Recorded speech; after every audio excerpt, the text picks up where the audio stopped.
In many inner city areas, life can be tough and uncompromising. So when one couple felt God calling them to live in the East London district of Shadwell, they knew they were in for the long haul. Our story is very much a case that we arrived here with a small team of 8 people, and we set about really living in this area, in Shadwell, in the east of London, amongst potentially 30,000 other people here, to really witness and live out our lives as salt and light in the community. Often when people talk about planting churches or creating new expressions of church, the first question is one of money. How are we going to pay for this? And we just felt that if we waited for the money, we could be waiting forever. And so we decided to try and avoid that obstacle and just try and find creative ways of financing ourselves. And I think we feel very much that we are missionaries in this place. We're in a community where it's estimated that only 1% of people are Christians. And so, that's comparable to some other parts of the world where we would send missionaries. And our cry to the church is often, please would you send missionaries to our inner cities. And with more and more people living in our cities, we actually need people to come in and live in our inner cities and work and live alongside people so that we can be salt and light to them. We spent a certain amount of time to just research a little into the situation of how churches were spread about in the east of London, and it was apparent that for Tower Hamlets, certainly where we are, that there are a great number of under-churched areas.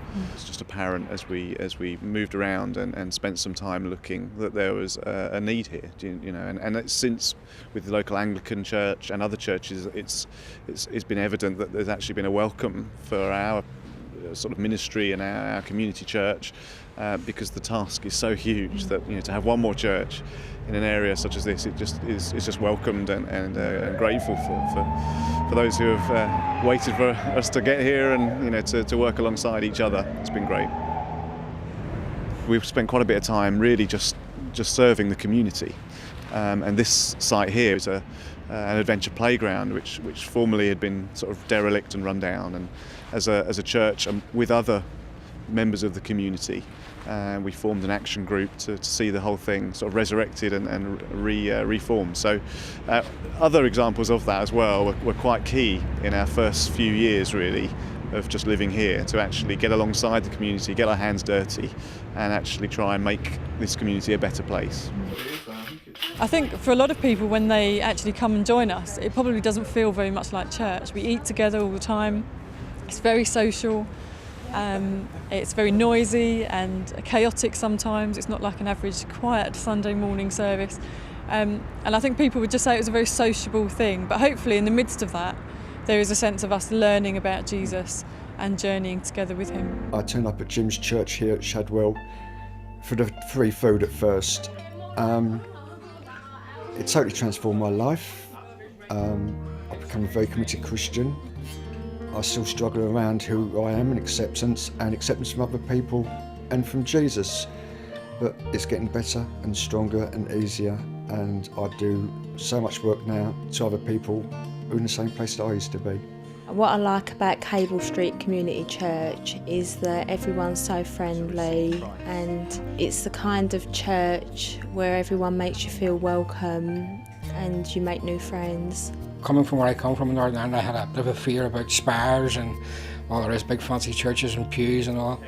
But this is completely different. It's to meet the needs of the people that live around you, and it works perfectly. We made an initial commitment for 5 years, and in this area particularly we noticed that there had been just quite a large legacy left of people coming and going, good meaning Christian missionaries perhaps who had come and gone, but it had left just an element of, you're not going to be here for very long. Jim and Juliet are like friends to me. They're not like my ministers. Like I could talk to them about anything, like my problems and like friends, anything.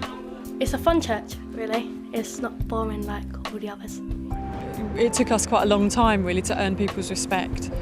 And I think that's perhaps a characteristic that the church has to face today, that we're not entitled to respect and we're not entitled to have a voice. We actually have to earn it. And I think for us it probably took at least 3 years before people stopped asking us when we were going to move out. People just assumed that we were here for a short time. And people don't ask us that now, and I think we have been accepted into the community, but it has taken an effort. And I think in those first 3 years, if we were only here for a short time, we could have become quite discouraged, and we could have felt that nothing was going to work here, but we actually had to overcome that barrier. We had to work through that and be accepted by the community. Yeah.